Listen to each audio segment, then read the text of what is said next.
여러분, 상속 문제 정말 복잡하죠? 그런데요, 변호사들마저도 종종 계산을 틀리는 상속법의 함정이 있다고 합니다. 바로 유류분이라는 건데요. 오늘은 이 상속재산을 둘러싼 아주 흥미로운 퍼즐을 여러분과 함께 풀어보려고 합니다. 자, 이 문장 좀 보세요. 원고 변호사도 피고 변호사도 유류분 계산을 못하두군요.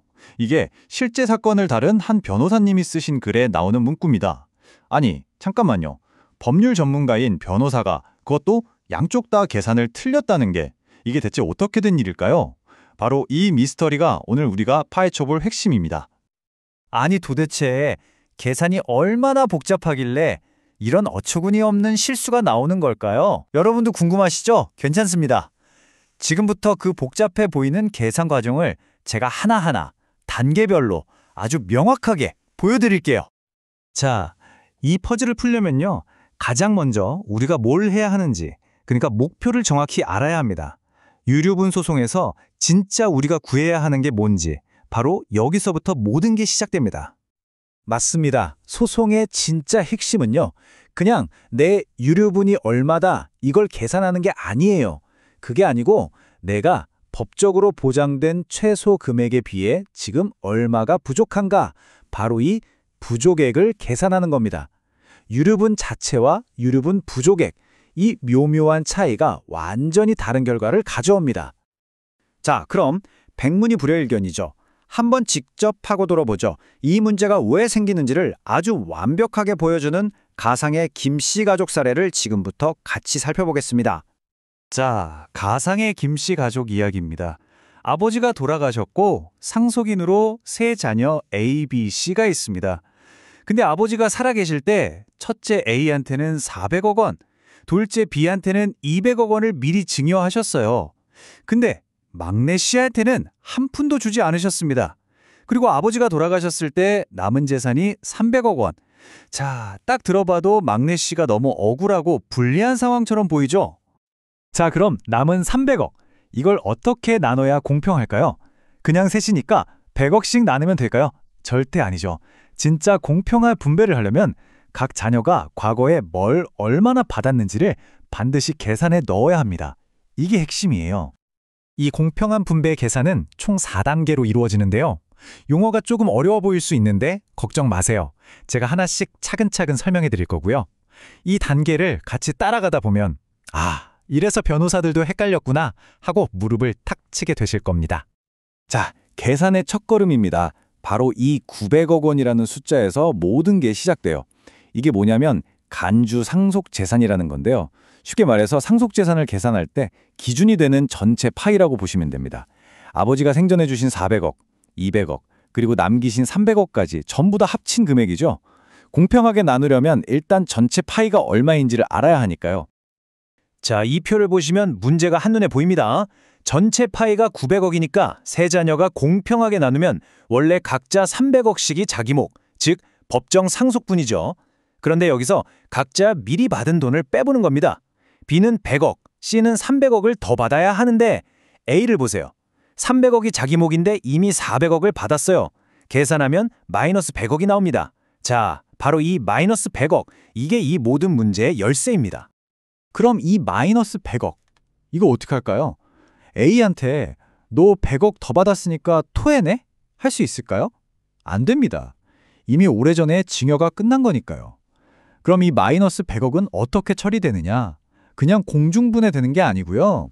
남은 상속인, 즉 B와 C가 이 부담을 나눠서 져야 하는 겁니다. A의 초과분 100억을 B와 C가 공평하게 나눠서 부담하는 거예요. 100억 나누기 2니까 각각 50억씩이죠. 그래서 B는 원래 남은 재산에서 100억을 받아야 했지만 50억을 부담해서 최종적으로는 50억 원을 받게 되고요. C는 300억을 다 받을 뻔했지만 똑같이 50억을 부담해서 250억 원을 받게 됩니다. 이렇게 B가 50억, C가 250억, 합쳐서 300억. 이게 바로 남은 재산 300억에 대한 가장 공평하고 정확한 분배 결과입니다. 자, 여기까지가 상속재산을 공평하게 나누는 과정이었어요. 그럼 이제 드디어 오늘의 하이라이트입니다. 이 계산을 바탕으로 유류분 청구가 가능한지 그 놀라운 최종 결론을 확인해 볼 시간입니다. 자, 150억 원. 이 숫자가 바로 유류분입니다. 법이 정해놓은 최소한의 상속 안전선 같은 거죠. 계산은 간단해요. 아까 그 전체 파이 900억 원의 6분의 1입니다. 그래서 만약 어떤 상속인이 최종적으로 받은 재산이 이 150억 원보다 적다? 그러면 그 부족한 만큼을 다른 상속인에게 내 몫줘 하고 청구할 수 있는 겁니다. 자, 그럼 최종 정산을 해볼까요? 각 자녀가 이번 상속을 통해 최종적으로 손해준 돈이 얼마인지 보겠습니다.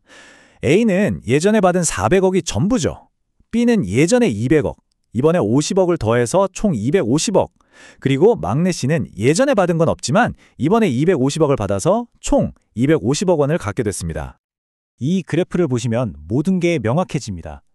가로로 그어진 점선이 바로 유류분 기준선 150억 원입니다. 그런데 A, B, C 세 자녀가 최종적으로 받은 재산을 나타내는 막대 그래프를 보세요. 전부 다 저 기준선을 훌쩍 넘고 있죠? 바로 이겁니다. 이게 바로 이 문제의 놀라운 결론입니다. 언뜻 보기에 가장 억울해 보였던 막내 C. 생전에 한 푼도 못 받았지만 법적으로 공정한 분배 절차를 거치고 나니 최종적으로 250억 원을 받게 됐어요.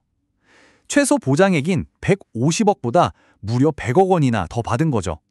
그러니까 부족액이 아예 없는 겁니다. 유류분을 달라고 소송할 이유 자체가 사라진 거죠. 자, 이렇게 계산하니까 답이 명확하게 나오잖아요. 그런데 도대체 왜 맨 처음에 우리가 봤던 그 사건의 변호사들은 그것도 양측 모두 이런 실수를 저질렀던 걸까요? 실수는 바로 여기서 나옵니다. 가장 흔하게 하는 착각이 뭐냐면 과거 증여는 일단 잊어버리고 남은 재산 300억을 셋이서 100억씩 나누면 되겠네? 이렇게 단순하게 생각하는 거예요. 그렇게 계산하면 C는 100억밖에 못 받으니까 유류분 150억에 50억이 부족하죠? 아, 소송하면 50억 받을 수 있겠다. 이렇게 잘못된 결론에 이르는 겁니다. 하지만 우리가 방금 확인했듯이 그건 계상의 첫 단추부터 잘못 꿰은 거죠. 사실 여기에는 좀 구조적인 문제도 있습니다. 유류분 소송은 딱 봐도 가족 간의 상속 문제잖아요. 그런데 이걸 전문적인 가사법원이 아니라 일반 민사법원에서 다룬다는 겁니다. 그러다 보니 상속사건 경험이 상대적으로 적은 재판부를 만나면 이런 복잡한 계산의 함정을 미처 발견하지 못하고 넘어가는 경우가 생길 수 있다는 거죠. 자, 오늘 이 사례를 통해 우리가 꼭 기억해야 할 것들을 정리해 보겠습니다. 첫째, 상속은 남은 돈 그냥 나누는 게 절대 아니다. 둘째, 생전에 미리 준 돈, 이 증여가 계산의 가장 큰 변수다. 셋째, 우리 목표는 유류분이 아니라 부족액을 찾는 거라는 점. 그리고 마지막으로 법에서 말하는 공정함은 우리가 상식적으로 생각하는 것보다 훨씬 더 복잡하고 정교하다는 사실입니다.